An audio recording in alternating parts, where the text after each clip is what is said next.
Nagkagulo po ang mga nasunugang residente ng Isla Puting Bato nang dumating sa kanilang tinutuluyang evacuation center si dating Pangulong Joseph Estrada. At sa gitna ng siksikan, hinimatay ang ilang biktima ng sunog. Saksi si John Consulta.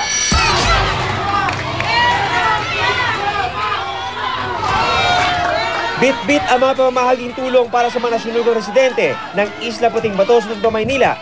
Pinagkaguluhan kanina si dating Pangulong Joseph Estrada. Dito ko po ginawa yung unang aking pelikulang Asyong Salonga. Noon po ako sumikat. At alam ko po ng mga Tondo ang nagtanggilik sa aking mga pelikula. Ang gabi niyo po sana ito. Hindi raw ito panunuyo para sa eleksyon sa susunod na taon. Kahit pa nagdeklara na siyang tatakbong alkalde ng Maynila. Kung may calamity, kung nasunugan, kagaya ka dito. Hindi pa mumuliti kayo ito. Pero maya-maya pa'y nagkatulakan niya. Matapos i-anunsyong bukod sa relief goods, ay mamimigay rin ng tigda 200 piso sa bawat tao. Nagkagulo sa dapat sana'y pila ng mga senior citizen. Ilang metro lang ang layo kay ERA.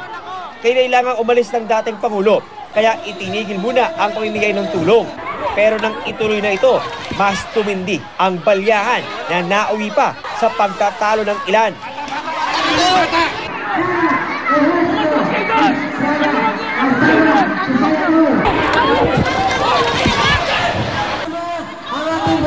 Sa gitna ng siksikan, ilang evacuee pa ang hinimatay, kabilang ang 5 buwang buntis na babaeng ito. May mga nakantabay namang medical unit na agad rumisponde. Kaninang umaga ay nauna nang nagpakain ng almusal ang grupo ni Manila Mayor Alfredo Rim bilang bahagi ng tuloy-tuloy na tulong ng lokal na pamahalaan sa mga apektadong residente. Nitong Lunes naman ay nakunan din ng GMA News ang grupo ni Mayor Lim habang namimigay ng tig-100 piso sa mga nasunugan. Sa kabila ng kanilang paghihirap, tuloy pa rin ang buhay para sa mga nakakaraming evacuees na nakasilong ngayon dito sa Delpan Sports Complex. Pero marami sa kanilang umaasa na sana'y matugunan na ng mga otoridad ang kanilang pangangailangan para sa bagong matitirahan para kahit paano daw ay matuldukan na ang kanilang paghihirap na pinagdadaanan. Ako si John Consulta, ang inyong saksi.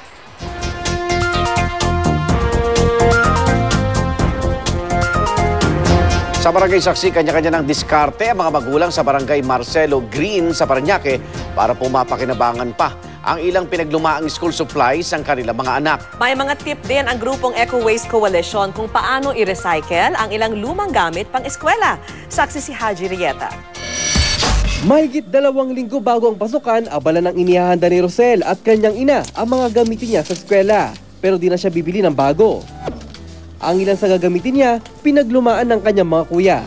Tatanggal na lang po yung mga may sulat-sulat. Apo. Ano yun, luma yung notebook mo, okay lang? Okay lang po. Tulad ang isang bag na may sira na, tatahiin na lang ng kanyang ina. Ang mga dati naman niya uniforme, sususihan na lang ng konti para kumasya sa kanya. Paliliitin pag medyo malaki, ganyan po, lalagyan ng garter, ganyan. Tapos pag malaki po naman dun sa isa, paliliitin naman kasi medyo bigay po din lang ng mga kamag-anak. Yan po ang gawa ko. Kasi sayang po naman kung bibili pa ng bago. Ilan lang sila sa mga madiskarteng nakatira sa isang barangay sa Parañaque City. Nandito tayo sa Barangay Marcelo Green sa Parañaque City at aalamin nga natin yung mga nanay kasi dito ay may kanya-kanyang diskarte kung paano magmukhang bago ulit yung mga lumang gamit ng anak nila sa eskwela. At nga sa atin naglalaban. Ate, anong ginagawa natin sa ngayon? At nilalaban ko yung mga damit, lumang damit ng mga bata para magmukhang bago pagdating ng pasukan. Ate, may pag-asa pa yan. Mukhang yellow na yun. Ano ginagamit natin para magmukhang bago ulit po yung mga yan? Gagamitan ko ng suka at saka maligam-gam na tubig para magmukhang bago. Effective ba yung suka, ate? At ito pang tip para naman sa lumang balat na sapatos. Pahiran lang ng petroleum jelly at konting brush pa. Makintab na ito ulit. Ang Eco Waste Coalition naman, may tinurong ibang diskarte para makapag-recycle at makapagtipid. Ang mga lumang polo at damit pwede raw gawing bag.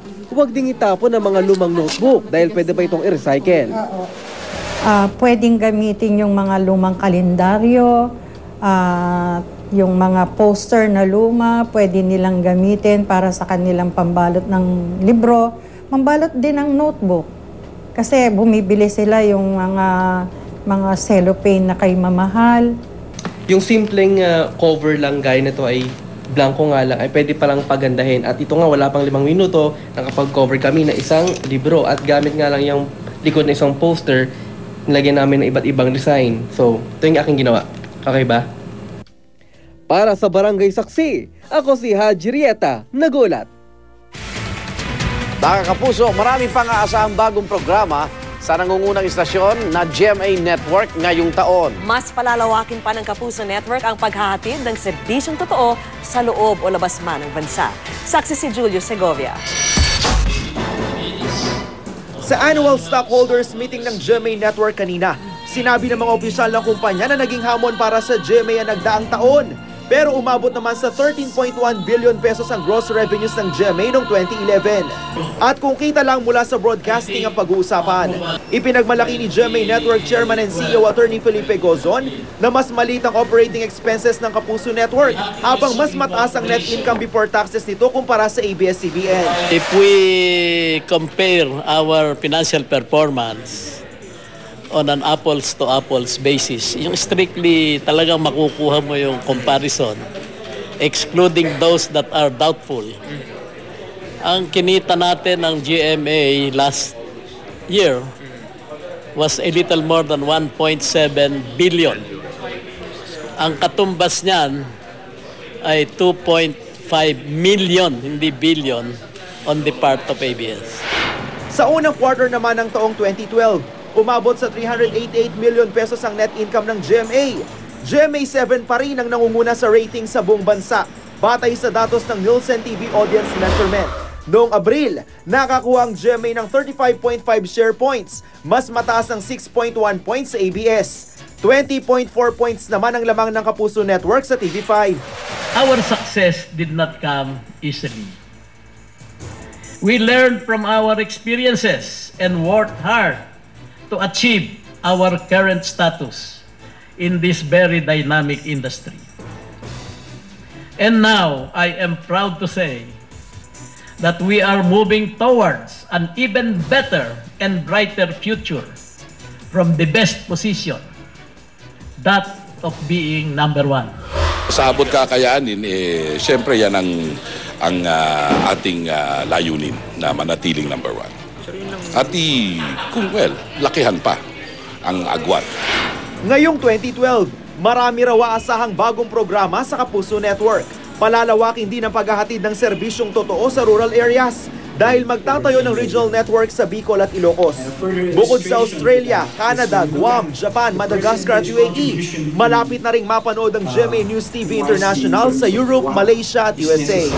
Wala naman tayong tigil sa pag-aangat ng antas ng ating mga programa at ng desirability nito sa ating mga manonood.